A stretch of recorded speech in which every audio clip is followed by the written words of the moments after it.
हर हर महादेव, जय श्री राधे राधे। कैसे हैं ब्यूटीफुल डिवाइन व्यूअर्स? आप सभी का स्वागत करती हूँ आज की कैंडल वैक्स रीडिंग में। मेरा नाम है पूजा त्यागी, मैं हूँ एक साइकिक टैरो रीडर। आज रोज की तरह करने वाली हूँ आपके पार्टनर के जो आफ्टरनून थॉट्स है आपके लिए सिंस द मॉर्निंग, वो कैसे रहे हैं।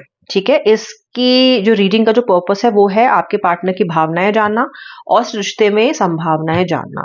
ठीक है, ये एक जनरल कलेक्टिव रीडिंग है, सबके साथ रेजोनेट करे जरूरी नहीं है। जितना आपके साथ रेजोनेट करे उतना आप क्लेम करें, बाकी आप ड्रॉप कीजिए। केवल पॉजिटिव पे फोकस कीजिएगा, एनर्जीज से कनेक्ट कीजिएगा। नेगेटिव बातें जो भी पता चले उनसे लर्निंग लीजिए, उस पर ड्वेल नहीं करना है आपको। चलिए स्टार्ट करते हैं reading.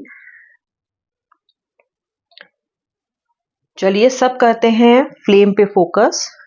Focus on the flame beautiful divine viewer. देखिए फ्लेम की तरफ। हे राधा रानी श्री कृष्ण, हमारे हितैषी, हमारे मित्र, कृपया करके मेरे व्यूअर के रिलेशनशिप पे अपनी कृपा दृष्टि बरसाएं। आप चाहें तो सब ठीक हो सकता है। आपकी कृपा के हम इच्छुक हैं, आपकी कृपा के हम बहुत बहुत बहुत समय से इंतजार कर रहे हैं। कृपया करके सब कुछ ठीक कर दीजिए। और बजरंगबली से मैं प्रार्थना करती हूँ कि कोई भी नेगेटिव एनर्जी, ब्लैक मैजिक इस रिश्ते पे जो छाया है ना, ये प्लीज किसी भी काली छाया को दूर कर दीजिए। बजरंगबली वापस भेज दीजिए। Please return these black energies to the sender. हमें नहीं चाहिए, हमें नहीं चाहिए, हमें नहीं चाहिए। श्री राधे, हर हर महादेव, जय श्री कृष्ण, जय बजरंगबली। चलिए रीडिंग स्टार्ट करते हैं। Shri Radhe Shri Radhe Shri Radhe. Number 1, number 7 letter V,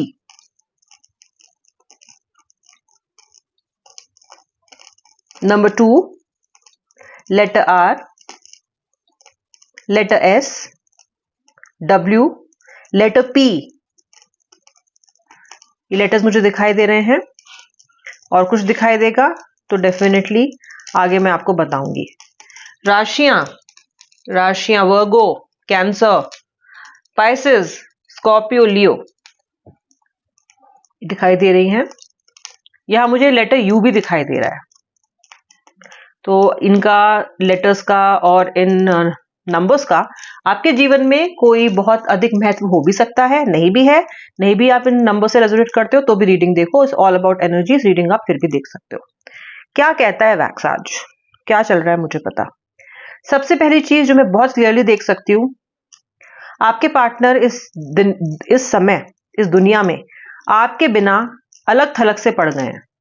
okay, मुझे की बनती हुई दिखाई दे रही है, यानी कि एक तरह का सॉल्यूशन आपके पार्टनर इस रिश्ते में आप चाहते हैं और ढूंढ रहे हैं।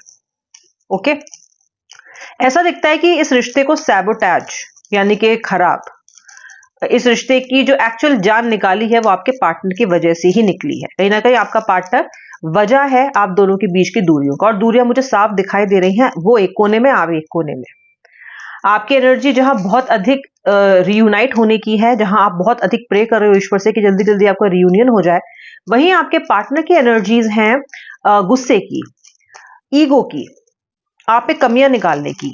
जो हो रहा है, देखो व्यूअर, जो हो रहा है रिश्ते में, जिस तरह की एनर्जीज में आप हो, आपका पार्टनर इससे बिल्कुल खुश नहीं है। आपको पल पल मिस करता है, ये बहुत मिस करता है।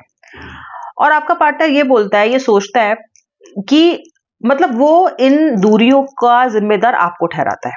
उसको ये लगता है कि अगर आपने चीजों में एडजस्ट किया होता, इन पे भरोसा किया होता, इनकी बात मान ली होती, या आपकी एक्सपेक्टेशन उतनी ना होती जिसको ये पूरा नहीं कर सकते हैं, या फिर अगर आपने थर्ड पार्टी में भी है तो अगर आपने इनको माफ करके इनको एक्सेप्ट कर लिया होता, तो ये प्रॉब्लम आती नहीं। इसका मतलब ये है कि आपके पार्टनर जो है वो अपनी गलतियों को एक्सेप्ट नहीं कर रहा है। रिश्ता ठीक हो जाए तो चाहते हैं, लेकिन अपनी गलतियों को एक्सेप्ट करना नहीं चाहते हैं। ठीक है, मुझे लेटर ए भी दिखाई दे रहा है गाइस। ओके, ये पर्सन अलग थलग है इस वक्त। मुझे ऐसा लगता है कहीं ना कहीं या तो इनके पिता या तो इनकी माँ, इनकी बातों में ये बहुत अधिक आए हैं आपको लेके। बहुत सारे व्यूअर्स के लिए इस वक्त माँ बहुत बड़ा वजह है, या इनकी फैमिली बहुत बड़ी वजह है आपके और इनके बीच में दूरियां आने की। ये उन्हें अपीज कर रहे हैं, अपीजमेंट, अपनी फैमिली को अपीज कर रहे हैं। उन्हें खुश करने के लिए इन्होंने आपसे रिश्ता खत्म किया, उनको खुश करने के लिए इन्होंने आपसे दूरी बना ली। लेकिन खुश वो तो हुए हो सकता है, लेकिन आपके पार्टनर खुश नहीं है। आपसे दूरी इतनी भारी पड़ेगी, आपसे दूर होना इतना कष्ट लेके आएगा, ये इन्होंने नहीं सोचा था। क्योंकि हो सकता है ये इससे पहले इतने लंबे कांटेक्ट में, इतने लंबे नो कांटेक्ट में आपके साथ ना रहे हों। तो ये जो भावना अभी ये महसूस कर रहे हैं ना, ये बहुत पेनफुल है इनके लिए। इनको नहीं पता था कि इतना कष्टकारी हो सकता है किसी इंसान से दूर होना। आपसे दूर होना आपके पार्टनर के लिए बहुत अधिक कष्टकारी है, ये मैं साफ-साफ देख सकती हूँ और इस समय बहुत पेन ले रहे हैं। इन्होंने जिसको भी खुश करने के लिए आपको दुखी किया है ना, वो इंसान भले ही खुश हो गया हो, लेकिन आपके पार्टनर पल-पल।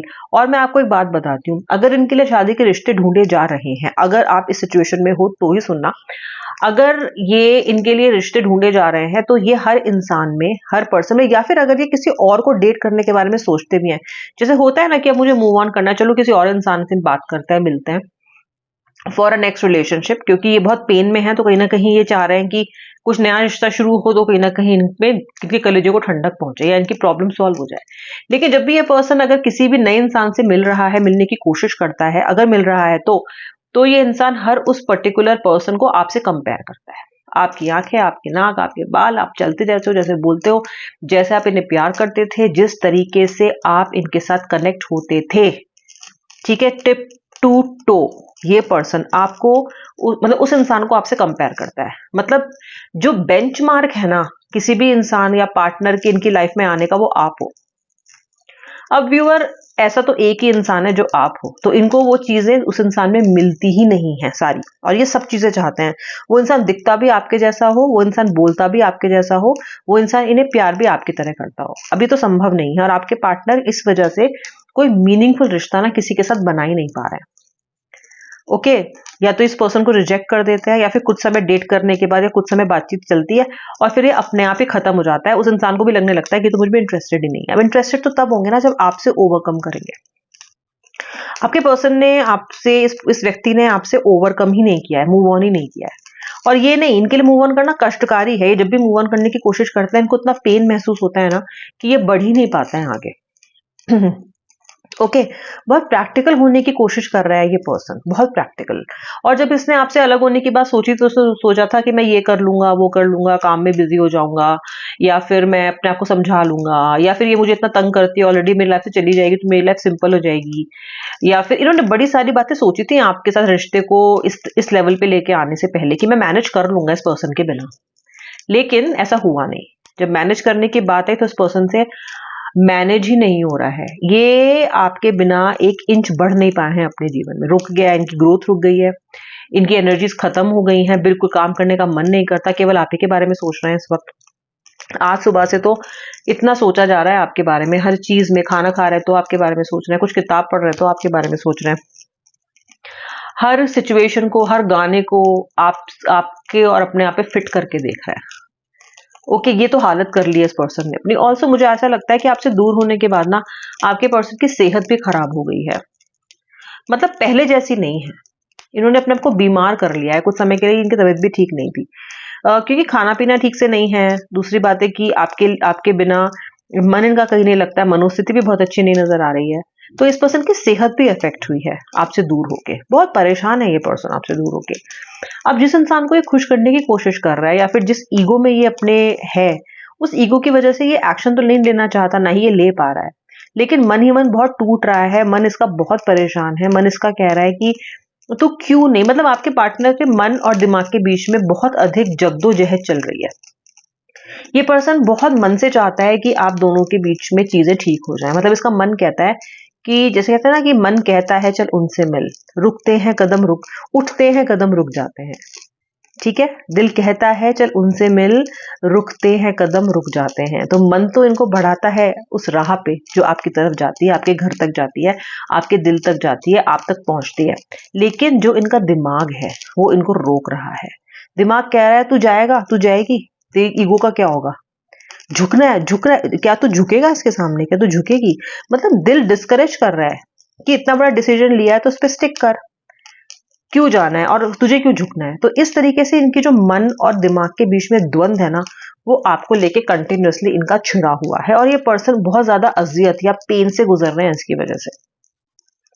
इसलिए गुजर रहे हैं क्योंकि देखो गाइस, एक्सटर्नल दुनिया से, बाहरी दुनिया से तो इंसान लड़ ले और जीत जाए, लेकिन जब लड़ाई खुद से हो जाती है ना, तो उसका कोई अंत नहीं है, ना ही, क्योंकि उसमें जीत भी उसी इंसान की है और हार भी उसी इंसान की है। अगर मन जीतेगा मन हारेगा तो भी हार उन्हीं की है, और अगर दिमाग हारेगा तो भी हार उन्हीं की है। तो ये पर्सन बैलेंस बिठा नहीं पा रहे हैं कि मैं मन की सुनूं कि मैं दिमाग की सुनूं। ठीक है, क्या संभावनाएं हो सकती हैं इस रिलेशनशिप पे, अब ये सुन लो। ठीक है, इस रिश्ते में संभावनाएं डेफिनेटली हैं। इस रिश्ते में आपके पार्टनर की डेस्परेशन भी बहुत अधिक बढ़ चुकी है इस समय। आपका पर्सन फिलहाल एक्शन तो नहीं लेना चाहता, लेकिन एक्शन इसको लेना पड़ेगा, यानी कि एक्शन नहीं लेना चाहता इसका जो है वो दिमाग कह रहा है, लेकिन मन इसको एक्शन दिलवा के ही रहेगा।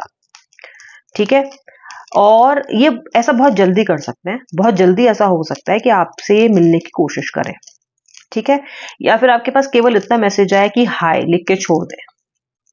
ओके, या आपको अनब्लॉक करके छोड़ दें, या तो ये आपको हाई लिख के छोड़ेंगे, या तो ये आपको अनब्लॉक करके छोड़ देंगे, या फिर ये लिखेंगे और बताओ लाइफ में क्या चल रहा है। एज इफ ये डेस्परेट, मतलब ये अपनी डेस्परेशन आपको दिखाना नहीं चाहते, ये आपको ये दिखाना नहीं चाहते कि ये आपके बिना मरे जा रहे हैं, हालांकि मरे जा रहे हैं। ठीक है, ये आपको दिखाना नहीं चाहते कि ये कितना मिस कर रहे हैं आपको। तो जो आपको उनकी तरफ से मैसेज भी मिलेगा ना, वो कोई इकरार का मैसेज, माफी का मैसेज, इस तरह का मैसेज नहीं मिलेगा। वो इस तरह का मैसेज मिलेगा कि बातचीत रिज्यूम हो जाए बस। इस तरह का मैसेज आपको इस पर्सन से बहुत जल्दी मिलने वाला है। ठीक है, उतने तक की स्थिति में तो आपका पार्टनर अब पहुंच चुका है। ओके, ये पर्सन चाहता है कि आप इसको आपके इसके साथ कनेक्शन हो जाए, उसके बाद ये सोचता है उसके बाद में धीरे धीरे अपने आप सब ठीक कर लूंगा, पहले एक बार कनेक्शन तो हो जाए। इस पर्सन और आपके बीच में चीजें वाकई में मुझे लग रहा है कि बहुत अधिक खराब हो चुकी हैं, क्योंकि इतनी खराब स्थिति हो चुकी है कि इस पर्सन को ना और मिल रहा है ना छोड़ मिल रहा है। इसको ये समझ में नहीं आ रहा कि कहाँ से शुरू करे। रायता इतना फैला लिया है इसने कि इसको समझ में नहीं आ रहा कि शुरुआत करे तो करे कहाँ से। तो यहाँ पे आपका पार्टनर मुझे थोड़ा सा ये बोल लीजिए कि कंफ्यूज लग रहा है, स्ट्रैटेजी बनाता हुआ दिख रहा है, लेकिन ये स्ट्रैटेजीज की काम करेगी नहीं करेगी ये इसको नहीं पता। लेकिन हाँ, वो रिस्क लेने के लिए ये पर्सन तैयार हो रहा है, उस एनर्जीज में आ रहा है। 2 से 3 हफ्ते में ये पर्सन आपको एक हाय लिख के, एक मैसेज हेलो लिख के छोड़ सकता है व्हाट्सएप पे, या फिर इंस्टाग्राम पे, या फिर जहां पे भी संभव है।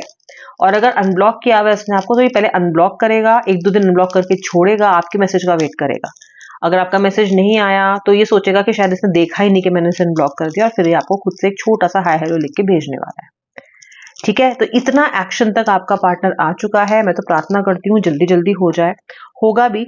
तो आप भी इस एनर्जी को, अगर आप चाहते हो कि एक्शन आपके लिए हो, तो जरूर से इस रीडिंग को क्लेम कर लेना। आपके पार्टनर की डेस्परेशन इस टाइम चरम सीमा पर पहुंच चुकी है आपके लिए, तो क्लेम जरूर कर लेना, जितना हो सके आगे शेयर कर देना। और अगर अभी तक आप मेरे सब्सक्राइबर नहीं हो यार, तो बन जाओ, सब्सक्राइब कर लो, बेल आइकन दबा लो। अब मैं मिलने वाली हूँ नेक्स्ट रीडिंग में, तब तक के लिए जय जय श्री राधे राधे, हर हर महादेव।